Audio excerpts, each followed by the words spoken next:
Quantas palavras abençoadas, poderosas nós temos ouvido esses dias, que na verdade elas estão pavimentando um caminho para avançarmos em 2026, amém? Glória a Deus. E eu acredito que Deus, Ele continuará falando conosco essa noite. Abra comigo sua Bíblia no livro de Filipenses, capítulo 3, versículos 12 e 13.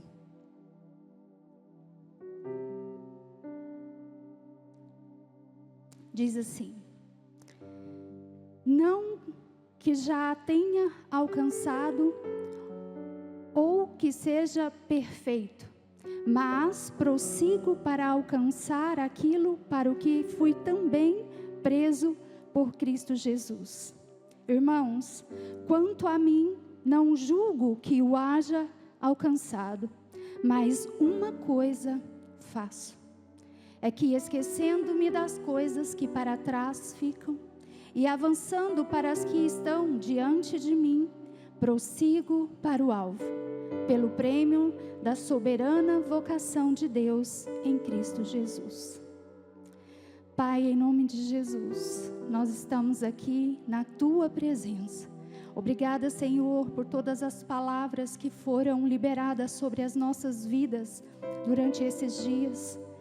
Cremos, ó Deus, nós unção, graça, direção, favor do Senhor, nos tirando de um lugar de comodismo para avançarmos rumo a um alvo e um propósito pelo qual o Senhor já havia estabelecido para mim e para os teus filhos antes mesmo que nós fôssemos gerados no ventre da nossa mãe. Essa história já havia sido escrita e nós queremos alcançar, avançar e viver esse propósito, Pai. Em nome de Jesus, fala conosco, ó Pai, tenha liberdade nesse lugar, Senhor. Em nome de Jesus, é o que nós te pedimos. Amém. Glória a Deus. Eu vou tirar meus óculos. Eu ainda vou aprender, viu, pastor Sérgio, a ficar de óculos o tempo inteiro. Vou aprender. Amados, talvez você tenha percebido que eu estou usando a mesma palavra, né? Você pode pensar assim, essa palavra novamente, mas eu vou usar ao meu favor o que Paulo ele diz lá no versículo 1 desse mesmo capítulo. Volta um pouquinho lá, vamos ver o que Paulo está dizendo. Ele diz assim, resta, irmãos meus, versículo 1, viu? Quem está na projeção, lá capítulo 3, versículo 1, na minha versão, ele diz assim, dizendo, eu não me aborreço de escrever a vocês as mesmas coisas, que é segurança para vós. Paulo aqui está dizendo, eu não tenho problema de escrever a vocês as mesmas coisas. Eu não tenho problema de falar para vocês aquilo que eu já disse. Eu não tenho problema de repetir a vocês aquilo que eu já falei. Porque isso é segurança para vós. Portanto, nós vamos usar essa mesma palavra. Pastor Iranildo trouxe ela, o pastor Charles, eu acho que também, né, pastor Charles? Nós vamos falar da mesma palavra, porque a palavra de Deus, ela se renova todos os dias. E a ciência, ela já comprova isso e respalda o que a Bíblia já dizia há 2000 anos atrás. A neurociência chama esse processo de fortalecimento de conexões neurais ou plasticidade cerebral. Ou seja, é quando um conceito nos é repetido e o nosso cérebro entende que aquela informação ela é importante. E o que ele faz? Ele pega aquela informação, armazena nas nossas memórias de longo prazo, fixando assim o aprendizado. Eita glória! Olha como a palavra de Deus, ela é viva. Romanos 10:17 diz que a fé, ela vem pelo ouvir e o ouvir a palavra de Deus. Quem diz que a palavra de Deus, ela é viva e eficaz. ela funciona de verdade. Ela é mais cortante do que qualquer espada de 2 gumes, ao ponto dela penetrar e fazer uma divisão entre o nosso espírito, alma, juntas e medulas. E ela está apta para discernir a intenção do nosso coração e os nossos pensamentos. Amados, quando eu estava aqui em Hebreus 4:12, o Espírito Santo falou algo ao meu coração, que eu fiz igual o pastor Emerson. Eu disse, uau! O Espírito Santo disse assim: a Bíblia não é uma coleção de letras mortas, mas um organismo vivo. A Bíblia não é uma coleção de letras mortas, mas um organismo vivo. Ela é eficaz e ela é viva. Amados, nós fizemos o lançamento do livro Criando Raízes, com o propósito desse livro se tornar o nosso material de discipulado e de consolidação.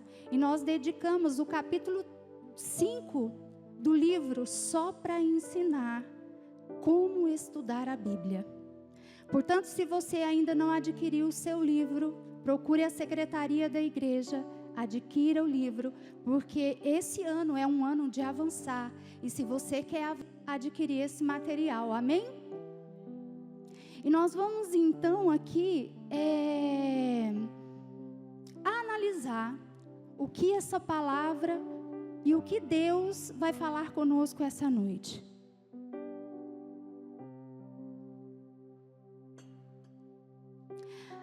A palavra profética sobre a igreja para o ano de 2026 é avançar, né, pastor Corifeu? Glória a Deus. Quantos estavam aqui na pregação da Lu, da Luciene, da Maria de Lu? A Lu falou algo que quando ela disse, algo assim foi tão importante que veio sobre a minha vida como um soco.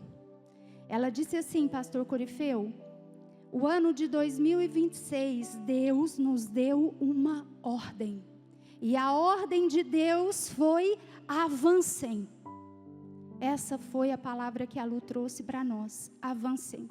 E essa é uma responsabilidade para nós como igreja, avançar em 2026.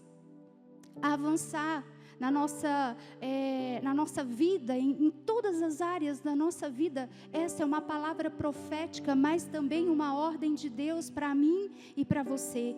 E nessa palavra, Paulo ele traz uma receita infalível de como avançarmos e sermos bem-sucedidos no nosso propósito.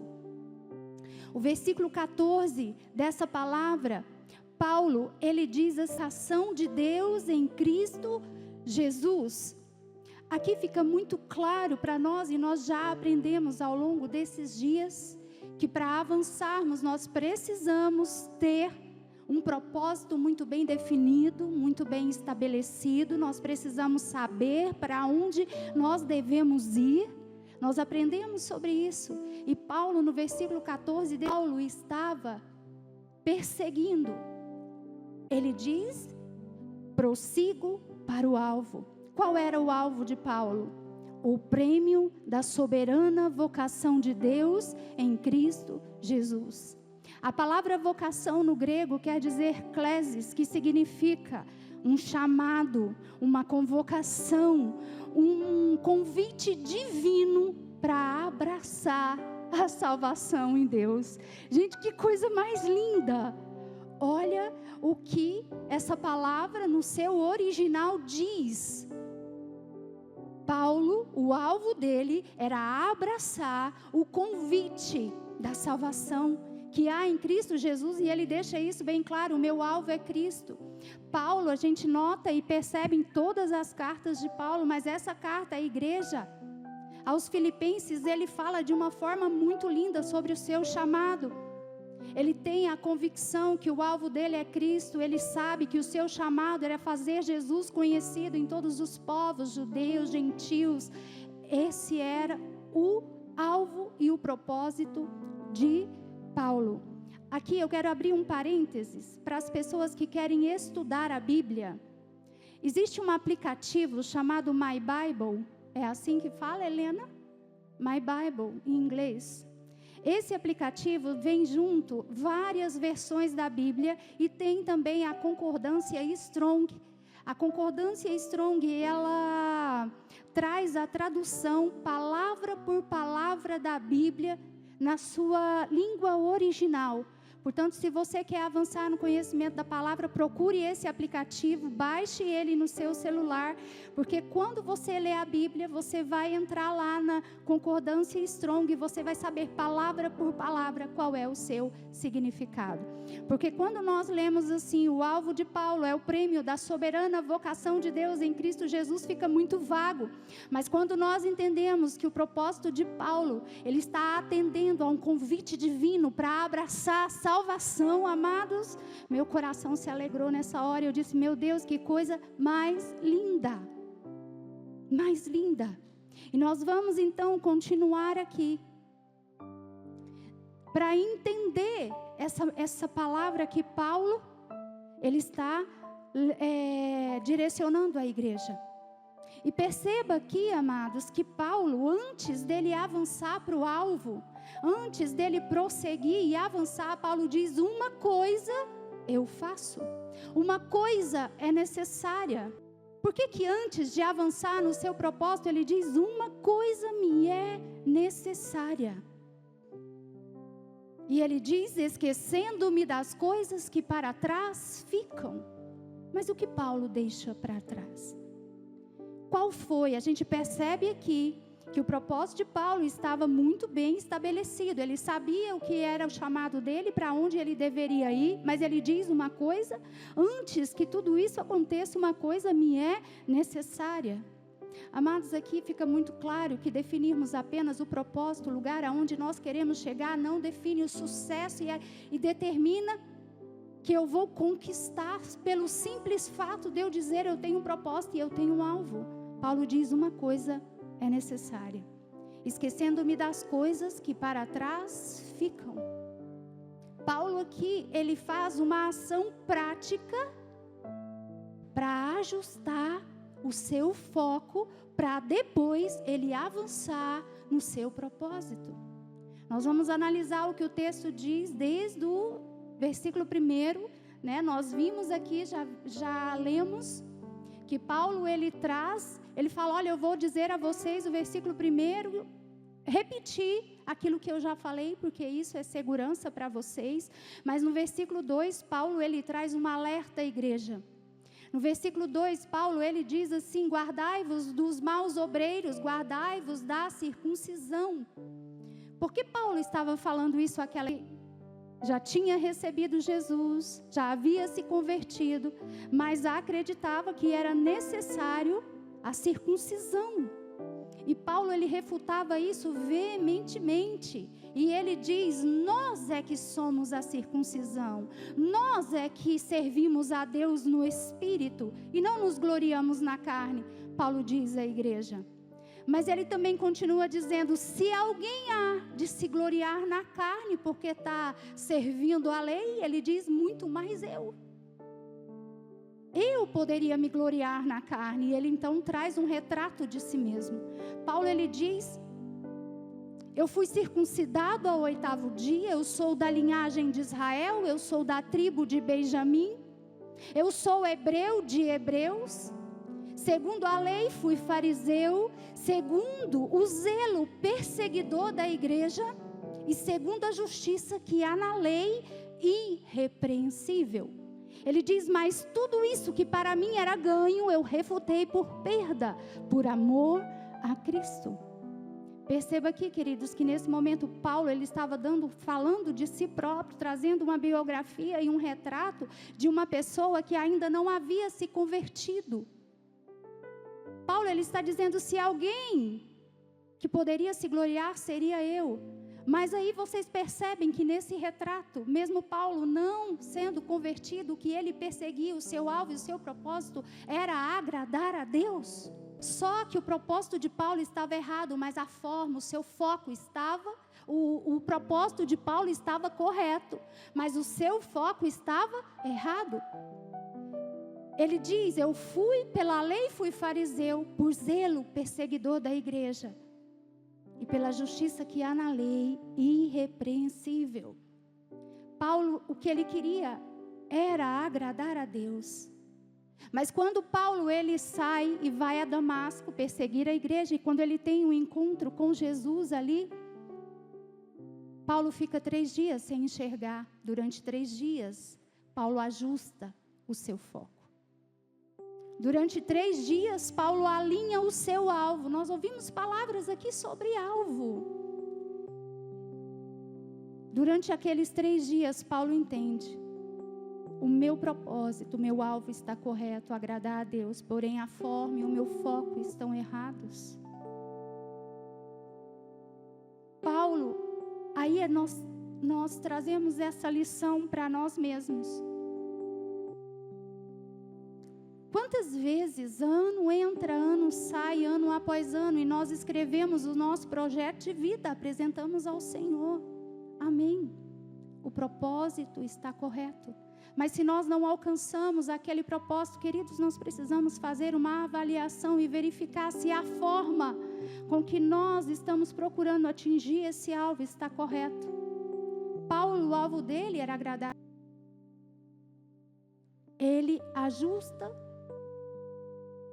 a forma que ele achava que estava correto.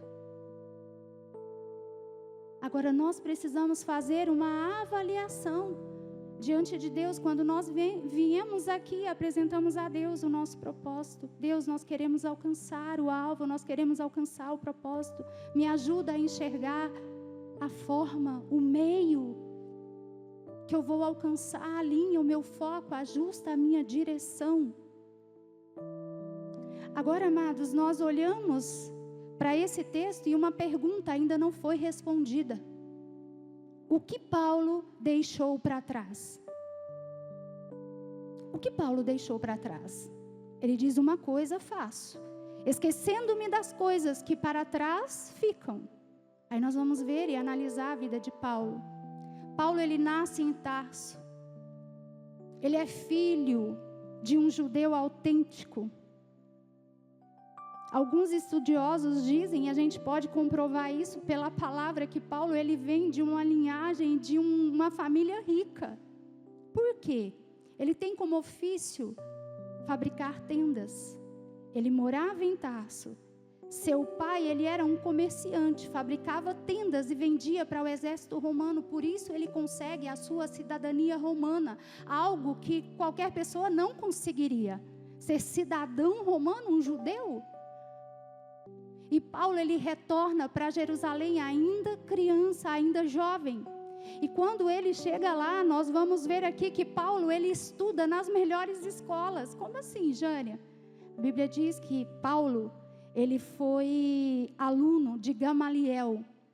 Um homem, um teólogo, vamos dizer aqui para nós entendermos, o maior teólogo naquela época. Um homem influente que fazia parte do Sinédrio. O Sinédrio, imagine o STF aqui, né? O Sinédrio era um tribunal que julgava as coisas referente à religião, à tradição. Gamaliel, ele era conselheiro desse Sinédrio. Paulo, ele era um fariseu, ele foi discipulado por esse homem. Imagine o prestígio de Paulo. Imagine a influência de Paulo. Paulo consegue autorização, carta por escrito para ir a Damasco perseguir a igreja. Isso comprova o tamanho de sua influência. Paulo, ele tinha recursos financeiros, Paulo tinha, mas ele olha e diz, tudo isso, ele fala uma coisa, eu faço, esquecendo-me das coisas que para trás ficam.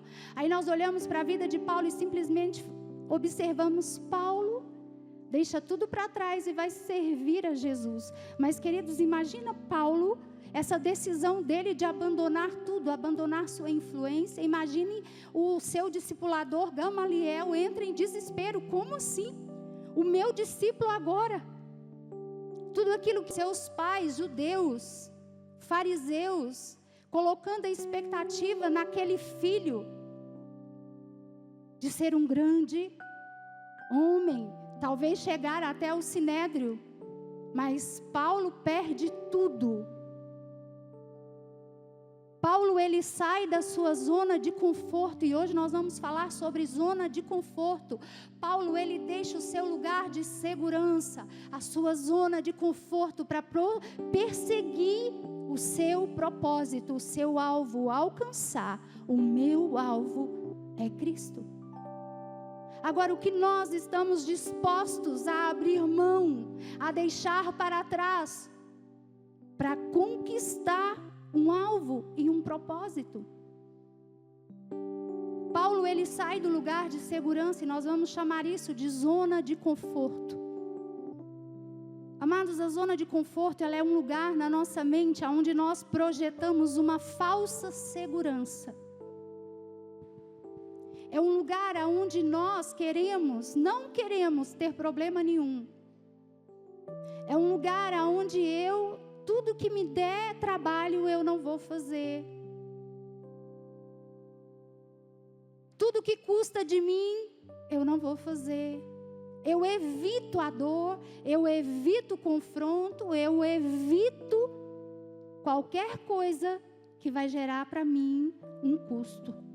Isso é a zona de conforto. É um lugar em nossa mente dividido por cômodos. Cada cômodo sendo uma área da nossa vida. A nossa família, os nossos filhos, o nosso ministério, a nossa empresa, o nosso chamado, a nossa saúde. Imagine na sua mente esse lugar chamado zona de conforto, que aparentemente traz uma proteção, um lugar de descanso, uma segurança emocional, mas na verdade esse lugar é uma prisão invisível que impede você de avançar, de prosseguir, e aí você vê ano após ano passar e nada acontece, porque você permanece nesse lugar de conforto aparente, mas na verdade é uma prisão. Queridos, e todas as paredes desses cômodos, elas estão decoradas com as suas melhores desculpas. Com as nossas melhores desculpas estão decoradas esse cômodo chamado zona de conforto. E eu vou falar de mim, e quando Deus falou comigo nessa palavra, a primeira pessoa que recebeu fui eu, porque eu preciso sair de alguns cômodos da minha vida, onde eu estou sendo aprisionada por esse lugar chamado zona de conforto. E o primeiro cômodo da minha vida chama saúde. Né, Helena? Eu tenho um problema sério na coluna, eu preciso fazer exercício físico. Aí sabe o que eu faço? Eu corro todos os dias para o cômodo da saúde, procurando nas paredes qual é a minha desculpa preferida para não ir hoje. Aí eu olho lá e falo, mas hoje a minha coluna está doendo, eu não vou não, porque vai que lesiona mais, né? Eu vou ficar aqui mesmo. Eu vou ficar nesse lugar.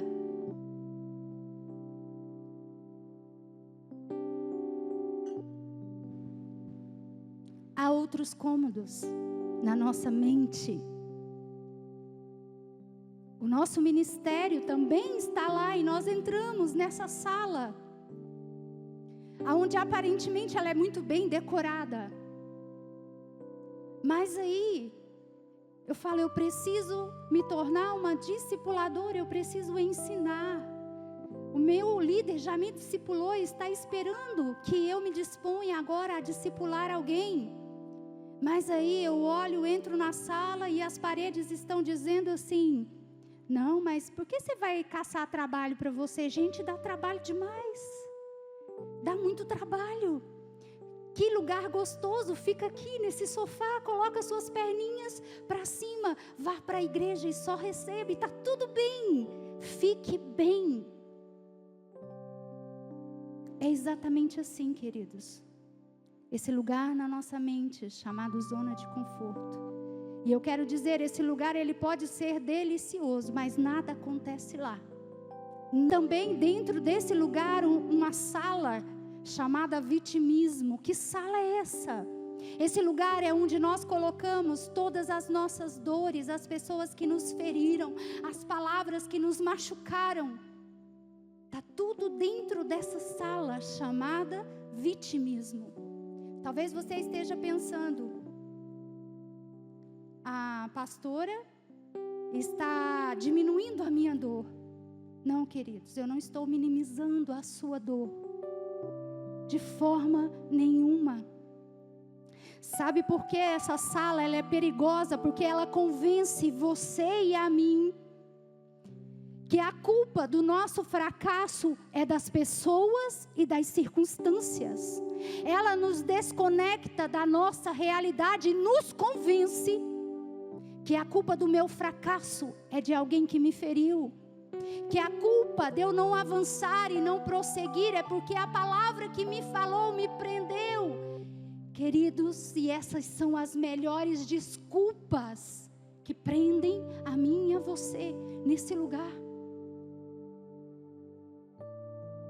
A sua dor está lá, mas eu quero te dizer uma coisa: você não é a sua dor.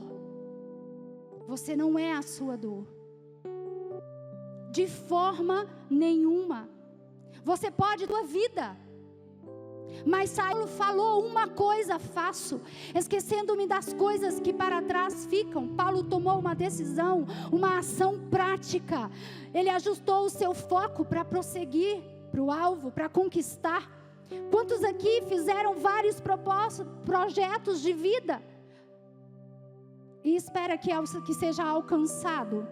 Só eu? Eu espero, amados, que os meus projetos, o meu propósito, ele seja alcançado não só no final do ano, mas mês a mês. Mas isso vai depender de um posicionamento meu e seu para avançarmos, para conquistarmos. Aquele povo lá no deserto, quando Deus tira aquele povo lá do Egito, eles passam um tempo ali no deserto até chegar às margens do Rio Jordão. E nesse período de 2 anos, 2 meses e 20 dias, até eles chegarem ali no Jordão, eles murmuravam, eles reclamavam, mas Deus deu uma direção falando: separa 12 homens, envia eles até a terra que mana leite e mel, façam eles irem lá trazer um relatório para o povo. Os 12 vão até aquela terra, trazem os seus relatórios, e realmente quando eles chegam, ele diz: a terra é boa, realmente ela mana leite e mel, realmente a terra é boa, olha o tamanho desse cacho de uva, a terra é maravilhosa. Porém, todavia, essa terra existe gigantes, ela é fortificada, nós somos gafanhotos perto daquele povo, nós não vamos conseguir avançar para conquistar aquela terra. Eles tinham todas as desculpas para desistir. Por quê? Porque eles estavam numa zona de conforto, e a zona de conforto deles era tão grande, que naquele momento eles disseram: quisera nós voltássemos lá para o Egito e sermos escravos, do que ter que atravessar esse Jordão e pelejar contra esse povo. Nós vamos ser destruídos. Eles tinham uma palavra de Deus, queridos. Eles tinham uma palavra de Deus. Apenas 2 homens se levantam contrário àquele relatório. Se Deus disse que nós iríamos conquistar, amados, nós vamos conquistar.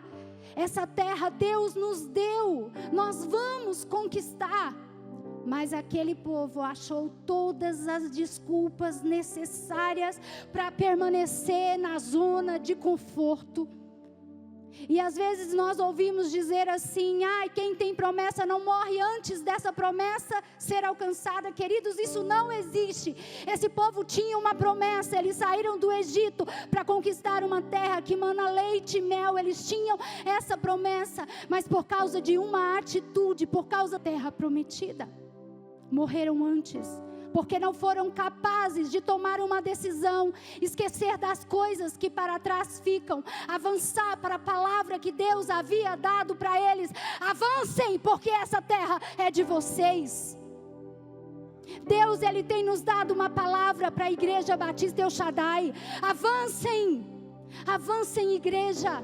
Deus conta comigo, Deus conta com você para nós avançarmos como igreja, avançarmos no nosso ministério, avançarmos na nossa vida pessoal. Queridos, o que tem prendido você para avançar é o vitimismo, é a sua dor. Diga para a sua dor: dor, você não vai mais ditar a minha vida, acabou. Eu não sou vítima. Ontem o Tiago trouxe uma palavra abençoada falando de Gideão.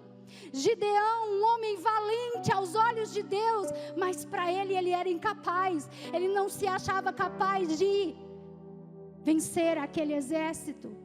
Mas Deus olha para Gideão e diz: Gideão, homem valente. Nós não somos a nossa dor. Nós não somos as palavras que ouvimos dizer sobre nós. Nós somos quem Deus diz que somos. E nós somos filhos. Nós temos a autoridade. A autoridade Jesus nos deu. Não foi para termos medo, não. Porque o medo é contrário ao amor, assim diz a palavra. Porque vamos avançar, e para avançar nós vamos sair da zona de conforto do medo para conquistar. Em nome de Jesus. E hoje, amados, nós já apresentamos o nosso alvo para Deus, os nossos projetos para o Senhor, durante esses dias. Mas hoje nós vamos fazer algo diferente, pastor. Hoje nós vamos fazer uma avaliação.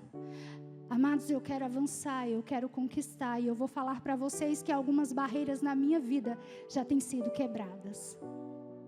Já têm sido quebradas, e não é fácil quebrar, mas quando você coloca um pé na frente, queridos, Deus abre o Jordão, Deus abre o Mar Vermelho. Ele só espera um passo de fé, e hoje Deus quer que eu e você demos esse passo de fé, rumo a deixarmos para trás tudo aquilo que tem nos impedido de avançarmos.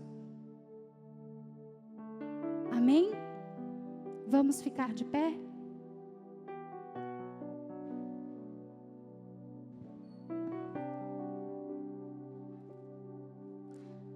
Deus conhece o seu coração, mais do que você mesmo. Paulo, ele disse: uma coisa faço, feche seus olhos. Uma coisa eu faço, esquecendo-me das coisas que para trás ficam e avançando para as que estão diante de mim, prossigo. Hoje é um dia de ajuste de foco, como Paulo fez. Antes de avançar, eu preciso ajustar algumas coisas. E ele mostra para a igreja em Filipe que antes da sua conversão, o propósito dele estava correto, estava tudo certo, mas a forma estava errada. E precisou ele estar com Jesus durante 3 dias para que o foco dele fosse alinhado, ajustado. Qual área você apresentou a Deus? Que área você quer avançar em 2026? Olhe para o seu foco, verifique se esse foco está correto, está alinhado com o que a palavra diz. Sabe, queridos, se nós queremos ser bem-sucedidos no nosso propósito, nós precisamos olhar o que a palavra diz, o que a palavra me ensina a fazer. Se precisa de ajustes no seu casamento, verifica. Quais são esses ajustes? Vai ser preciso sair da zona de conforto. Às vezes, vai ter que ter uma conversa muito séria, que talvez você esteja deixando para depois, para não ter problema nenhum. Não, hoje eu vou ficar bem, eu deixo para amanhã. Sente com seu cônjuge, converse com ele, alinhe o que precisa ser alinhado. Converse com seus filhos, na sua empresa, o que precisa ser alinhado. Talvez tenha algo lá que você está protelando, porque você está com problema. Se eu falar isso, eu vou perder o meu colaborador, e eu não estou querendo ter dor de cabeça agora, eu vou deixar para depois eu resolvo. Querido, zona de conforto é uma prisão e Satanás tem colocado pessoas nessa prisão, achando que é conforto. Não é conforto não, queridos. Você está enjaulado, você está acorrentado dentro desse lugar, e a palavra de Deus para você nessa noite é: saia desse lugar. A porta já foi aberta, não existe cadeado aí mais. Agora a decisão é sua. Saia desse lugar. Dê um passo de fé, decida. O lugar do vitimismo, o único passo possível para sair desse lugar é perdão. É perdão quem você precisa perdoar para avançar na sua vida. O perdão, queridos, não torna a pessoa correta no que ela fez com você, mas o perdão liberta você. Perdão é uma decisão. Eu decido perdoar porque eu quero ser livre. Eu decido perdoar porque essa dor não vai mais dirigir os meus passos. Eu tenho um alvo, eu tenho um propósito. E eu vou avançar. E hoje eu entrego aos pés de Jesus, como Paulo fez naquele dia, essa pessoa que me feriu, essa pessoa que me tocou, essa pessoa que me disse palavras que me... Eu coloco essa pessoa diante de Deus e eu perdoo ela. Eu perdoo essa pessoa. Queridos, quando nós vamos perdoar alguém, até dizer o nome dela é difícil. Até dizer eu perdoo a fulano é difícil dizer, mas hoje rompa essa barreira e diga o nome dessa pessoa em voz alta, para que o inferno ouça que você liberou ela e que você está livre. Pai, em nome de Jesus, nós estamos aqui, Senhor, como igreja, entendendo que uma palavra foi liberada sobre nós nesse ano, uma ordem de avançarmos. Nos tira dessa zona de conforto, nos tira desse lugar. Eu quero avançar. Tudo aquilo que tem me prendido, tudo aquilo que tem me impedido, em nome de Jesus, dê você uma ordem agora e diga: eu te ordeno, em nome de Jesus, saia agora da minha vida. A autoridade você tem para isso. Pai, em nome de Jesus, ouça o nosso clamor. Ouça os teus filhos nessa noite, Pai.